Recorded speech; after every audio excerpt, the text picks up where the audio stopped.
Hey guys, welcome to Post-Punic Wars Rome. Here's a quick recap of what we discussed in our last lesson. Feel free to pause it and review some of those, the most important of which was the Punic Wars, which Rome won. This asserted their dominance in the region. It made them more of a military power than before, and it really focused their attention on expansion. The Battle of Cynocephalae was the first major engagement between a Roman phalanx and a maniple legion. This legion was very different than the one we're about to learn about. The main important factor of this is the more agile legion was able to outmaneuver the more rigid phalanx. This would kind of confirm that Rome's use of the legion system was more efficient than the Greek phalanx. In 107 BC, the Marian reforms happened. This removed property requirements for soldiers, which allowed the poor to join. The state provided arms and armor from then on, and this allowed these members of the very low class to move up. The army would no longer disband after engagements because the recruits were required a 16-year enlistment period, which allowed Rome to have a standing army. This meant at any given time, Rome could project its military power wherever it wanted. Probably the most important reform were soldiers now carried all of their gear. This meant that long baggage trains were no longer required to come behind the army. The army could move much faster, and because these tools were on hand, they could create earthworks at the drop of a hat. And in my opinion, the second most important reform was that of adopting the cohort system. A legion was made up of 10 cohorts, and that was made up of 6 centuries, and each century was made up of 10 contubernum. Now, if you realize 1,200 of these are non-combatants, that includes slaves, servants, and engineers. Engineering was an extremely important part, and we'll learn more about that with some of the battles that we're going to check out. Let's take a moment to discuss projected military power.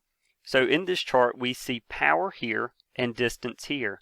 And as you would imagine, the closer you are to home, you have more power, right? Because you can have more soldiers, you have better logistics, you have more food and whatnot. However, the farther you go away from your home, the less power you have because the less troops you can support. So at the time, an average army would have a very low projected military power. They could not send forces out a great distance.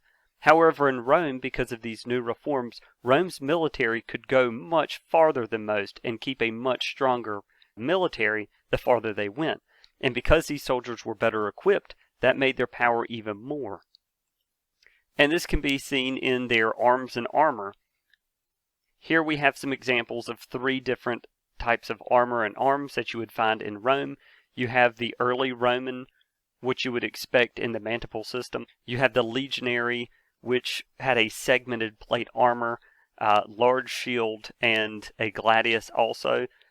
Now this is called a pilum, and it is not a spear. It is a throwing object in which the tip would break off or bend in an enemy's shield, making that shield no longer useful. And the final example is a legionary in chainmail armor. And this armor were used kind of at the same time. This armor kind of continued throughout because it made a soldier a little more mobile, but it was a lot harder to manufacture than the segmented plate. For those of you who have watched HBO's Rome, in the first episode, if you remember the soldiers holding on to each other's shoulder, and these soldiers would constantly revolve, the first soldier going to the rear, the second soldier going to the first spot. This was very realistic, where Roman legionaries would constantly shift their locations to allow a fresh soldier to be on the front line when fighting. And this is because stabbing a gladius for a long period of time would have actually exerted a lot of energy, making fresh troops so important and that rest so important. This is called a testudo formation here, and what it does is it allows soldiers to get closer to an enemy with ranged weapons. As you can see, a couple arrows here. This kind of protected the soldiers against traditional volleys of arrows. So let's go into one of the more well-known events in Roman history, and that is the history of Julius Caesar. So Julius Caesar came into power in a triumvirate, which was a shared power arrangement between Crassus, Pompey, and Caesar. Crassus would die, and then the power would shift between Pompey and Caesar. Caesar was given governorship over Gaul and immediately declared war on the Gauls because he had not exactly been following the law, and generals in Rome were immune to being brought up on charges while they were in power. And Caesar would eventually become one of the greatest generals of all time. An example of this was the crossing of the Rhine. Now the Rhine was 1,000 feet across and 20 to 30 foot deep in the deepest areas. And these currents were extremely strong, but he built a bridge across that he could move his entire army on in less than 10 days. And this is probably one of the better engineering feats of the time. And after he crossed this bridge and he started to walk around Gaul, this area that had never been explored or invaded by a Roman or any other major power of this size, he walked back across it and disassembled it, just to show that he had the power to cross the Rhine at any given time with an army that could defeat those there. And the second example was when he actually defeated Gaul. Gaul had been semi-unified under Vercingetorix, who was this major tribal leader in the area. And this entire conflict concluded with the siege of Alesia. Now, Vercingetorix had fled to Alesia behind its fortified walls, and Rome showed up, Caesar and his army, and built a wall around it, which was traditional siege warfare. Now, this wall was to prevent food from coming in to hopefully starve the inhabitants out. Now, Vercingetorix ordered the civilians to leave, but the Romans refused to allow them on the other side of the wall, and they actually got caught between the walls of the city and the walls of the Romans.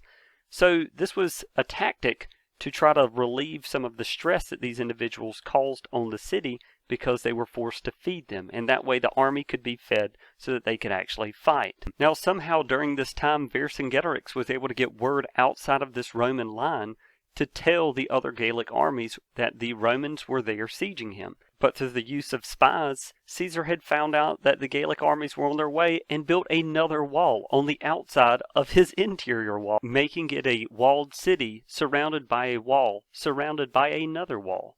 And while in between these two walls, not only was Caesar able to defeat Vercingetorix, who had attacked from the city at his wall, but also he was able to defeat the relief army from the outside of the wall, personally leading from the front in much of this battle. And also, this guy Mark Antony, who you may know of, became famous in this battle, and this is why Mark Antony played such a vital role in the rest of Caesar's rule. Now back to the politics of Rome. Caesar eventually marched his legions into Rome, and Pompey fled. Caesar became dictator, he defeated Pompey in Greece, and then when Pompey fled to Egypt, King Ptolemy XIII had Pompey killed. Now Caesar did not like this because he normally forgave those who fought against him, and he actually declared war on Ptolemy and backed his sister Cleopatra. And after defeating Ptolemy, he annexed Egypt into the Roman Empire. Now, just so you know, the Ptolemy family are those who inherited Egypt after the downfall of Alexander the Great, and Ptolemy was the guy who stole Alexander's body, which we talked about a couple weeks back in our Greek episode with Alexander the Great. Now to speed things up, in 44 CE, 60 senators assassinated Julius Caesar. Julius Caesar never said et tu Bruti. That was all made up in Shakespeare's tragedy, Caesar. Octavian, Caesar's nephew, would eventually take power after defeating Mark Antony and declaring himself Caesar Augustus. This was technically the first emperor of Rome. However, he did not destroy the Republic. He just took all the roles of leadership that were previously held by different people. And he was actually a pretty good guy, ruling for 43 years and kind of shifting things towards a hereditary power exchange.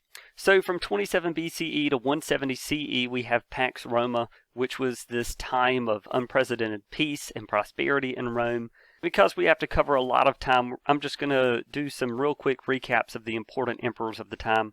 We have Nero, who was around during the Great Burning of Rome. We have Vespasian and Titus, the father and son, who sacked Jerusalem and commissioned the creation of the Colosseum. We have Trajan, who starts the time period of good emperors. We have Hadrian, who built the wall that defined the borders of the Roman Empire in England, and he commissioned the Pantheon, one of my favorite buildings. And finally, we have Marcus Aurelius, who was the last of the good emperors at the height of the empire. Bringing us out of Pax Romana was Commodus, the son of Marcus Aurelius, You may remember these two names from Gladiator. Their story in that movie was not accurate whatsoever. And Caligula was one of my favorite, who gave all members in the territory of Rome Roman citizenship, which actually gives us our concept of mass citizenship today. Now, between 284 and 305, Rome split into 4 districts who reported to the emperor, which pretty much took all the power away from the Senate, and this led to rebellion. Now, Constantine, who won the rebellion, legalized Christianity, and in this time period you can actually find Roman gods living alongside with Jesus because they were actually worshipped simultaneously for quite a time. Now, during Theodosius, Rome became a Christian state, and his sons split the empire between the two of them. This is the time of the Eastern and the Western Empire. Now, Rome was sacked, causing the downfall of the Western Empire in around 400, and the East continued until the Ottomans sacked Constantinople in 1453. And even though the quote-unquote Second Rome, which was Constantinople, was lost, a third Rome arose, some stating that Austria and Germany were those Romes, but Russia probably was more likely the real third Rome. The word Tsar actually means Caesar in Russian. And that empire didn't fall until World War I. So you could really say Rome lasted until World War I if you really wanted to.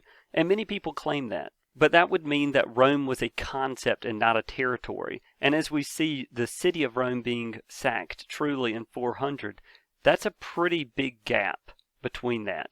So to summarize, Rome changed a lot over its time, and it actually influenced much of the world that we live in today.